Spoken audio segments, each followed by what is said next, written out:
দ্বাদশ জাতীয় সংসদ নির্বাচনের আগ মুহূর্তে নির্বাচন কমিশনের নিবন্ধনের তালিকা থেকে বাদ পড়ে নুরুল হক নূরের রাজনৈতিক দল বাংলাদেশ গণ অধিকার পরিষদ। সে সময় নতুন রাজনৈতিক দল হিসাবে নিবন্ধন না পাওয়ায় অনেকটা ক্ষুব্ধ হয়েছিলেন দলটির সভাপতি নুরুল হক নূর।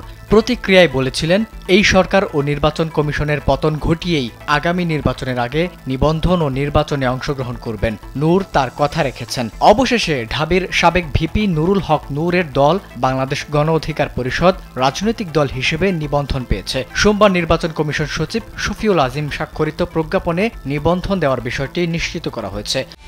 একমাত্র ওয়ালটন এসি দিচ্ছে 1 বছরের রিপ্লেসমেন্ট গ্যারান্টি এবং কম্প্রেসরের 10 বছরের গ্যারান্টি। প্রজ্ঞাপনে ইসি জানায়, গণ অধিকার পরিষদকে পুনরাদেশ না দেওয়া পর্যন্ত বাংলাদেশ নির্বাচন কমিশন রাজনৈতিক দল হিসেবে নিবন্ধন করেছে। দলটির জন্য ট্রাক প্রতীক সংরক্ষণ করা হয়েছে। এর আগে সংগঠনের সাধারণ সম্পাদক মোহাম্মদ রাশেদ খানের নেতৃত্বে একটি প্রতিনিধি দল নির্বাচন কমিশনে যায়। রাজনৈতিক দল হিসেবে নিবন্ধনের আবেদন পুনর্বিবেচনা করার অনুরোধ করেন নূর। নিবন্ধন শর্ত পূরণ করায় দলটিকে নিবন্ধন দিয়েছে ইসি।